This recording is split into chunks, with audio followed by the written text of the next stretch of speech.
¿Qué tal, chicos de Colegio Líder del nivel número 4? Esta semana en nuestro curso de literatura tenemos nuestra semana de repaso. Muy bien, como es usual, yo voy a resolver algunas partes de los ejercicios y ustedes las demás, ¿no? Que vamos a corroborar en las clases de interacción. Dice aquí, Julio Ramón Ribeiro. Yo voy a completar algunas partes sobre Julio Ramón Ribeiro. A ver, yo voy a completar, menciona 5 hechos importantes ocurridos en su vida.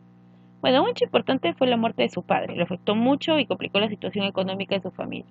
Pasaron algunas penurias, pero de todas maneras logró reponerse, no lograron componerse y hasta estudió en la Pontificia Universidad Católica del Perú. Luego, otro hecho importante es que él abandonó sus estudios de Derecho, estuvo estudiando Derecho, para poder estudiar literatura en San Marcos. Perdón, en la Católica. Embajador peruano ante la UNESCO, ¿ya? Fue muy importante también, fue bastante reconocido. Él fue embajador de 1986 a 1990. Premio Nacional de Literatura 1983 y el Premio Nacional de Cultura en 1993, ¿ya? En 1994, con el premio, gana el premio Literatura Latinoamericana y el Caribe Juan Rulfo. Fue un poco tiempo antes que él lamentablemente nos deje. La otra que voy a responder son características de su narrativa.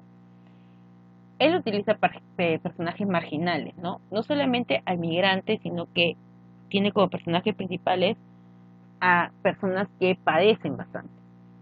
La psicología en el manejo de sus personajes, esto es lo que le hace el mejor cuentista de nuestro país. El escenario de su obra es la ciudad miserable, paupérrima, horrible, no así la histórica y tradicional.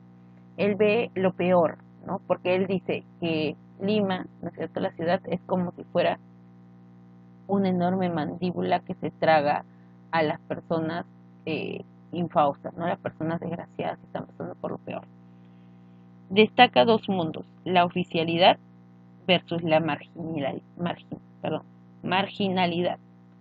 O sea, siempre coloca ahí como hay cosas que uno dice, no, pero está haciendo lo mismo, pero hay cosas que sí están aprobadas y cosas que no. Vamos ahora con los poetas puros. Yo voy a poner el nombre de un poeta, el desarrollo de sus características y su poemario y ustedes los otros dos. En los poetas puros yo elegí a Blanca Varela, porque ella utiliza dentro de sus poemas una poesía bastante intimista. Eso quiere decir que es como que habla con tu propia esencia, conoce tus sentimientos, conoce tus emociones. Temática de la maternidad. Recordemos que la maternidad en Blanca Varela es un tema muy importante y que influye dentro de sus poemas. Surge una voz moderna y nos dice que tiene influencia del surrealismo, el mundo de los sueños. ¿Cómo cómo se llama su obra principal? Ese puerto existe. Vamos ahora con los poetas sociales. Nuevamente yo voy a escoger uno y ustedes los demás. Bueno, yo elijo Alejandro Romualdo. Características sobre Alejandro Romualdo. Tiene que tener bastante cuidado y tino en el vocabulario. No es por burlarse eh, no es por burlarse de la manera en cómo escriben, sino que lo que hace es hablar con propiedad, hablar con términos que ayuden a que la literatura suene bien. ¿Ya? No es que voy a hacer mi literatura solamente para cierto sector social. No, no, no. Lo que él trata de hacer es utilizar el lenguaje, llenarlo de palabras que sean rimbombantes y que ayuden a que pegue, ¿no? El aspecto de la estructura de sus poemas. Tiene influencia del modernismo y eso lo vemos a través del cuidado del vocabulario. Tiene una temática bastante existencial, llega a una etapa de su vida donde lo que trata de hacer es reflexionar sobre temas bastante generales y tiene una visión cósmica de la naturaleza, eso quiere decir una visión bastante empática, una visión bastante espiritual. Muy bien, su obra principal de Alejandro Romualdo es Edición Extraordinaria. Muy bien, ahora vamos a desarrollar lo de Jorge Eduardo Eyelson y Blanca Varela. Yo voy a desarrollar a Blanca Varela.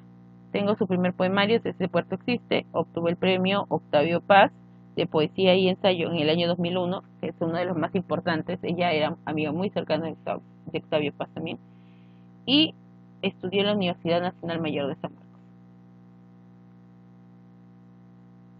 Muy bien. El siguiente nos dice desarrollo.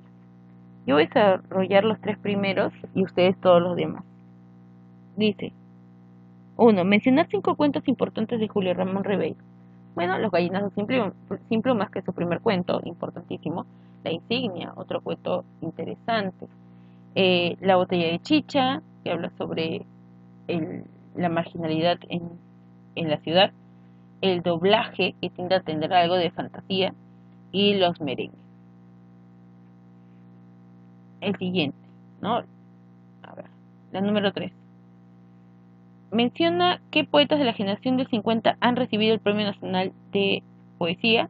Bueno, Jorge Eduardo Eyelson, Javier Sologuren, Washington Delgado y Alejandro Romualdo. Como vemos, varios, ¿no es cierto? Varios de estos poetas fueron bastante reconocidos de esta generación. En la número 2, aquí me equivoqué, ¿no es cierto? Bueno, dije primero la 3, pero los 3 primeros estoy resolviendo, ¿ya? Los demás va a quedar como parte de su trabajo. Dice, ¿qué diferencia existe entre la poesía pura y la poesía social? La poesía pura se preocupa más por el aspecto formal y su temática existencial. Es decir, lo que más le preocupa a la poesía pura es mostrar a través de las figuras literarias eh, cierta plasticidad que quiere dar a conocer en sus poemas. Mientras que la poesía social se preocupa más por el contenido, más por los mensajes que van a salir, ¿no? Y principalmente toca el mensaje de las diferencias sociales. Muy bien, chicos, ¿qué es lo que ustedes tienen que hacer? Resolver y completar las preguntas faltantes. Ya, las preguntas faltantes, y lo digo la parte de completar, porque vamos a resolverlo, ¿no es cierto? Ustedes lo van a completar y luego lo resolvemos y se va a evaluar en la clase de interacción, como hemos estado trabajando normalmente.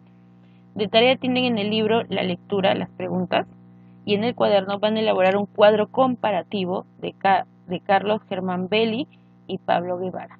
Ya sobre estos dos autores hagan un cuadro comparativo, características de su literatura, eh, algunas obras sobre ellos y los temas más importantes que encontramos dentro de sus poemarios.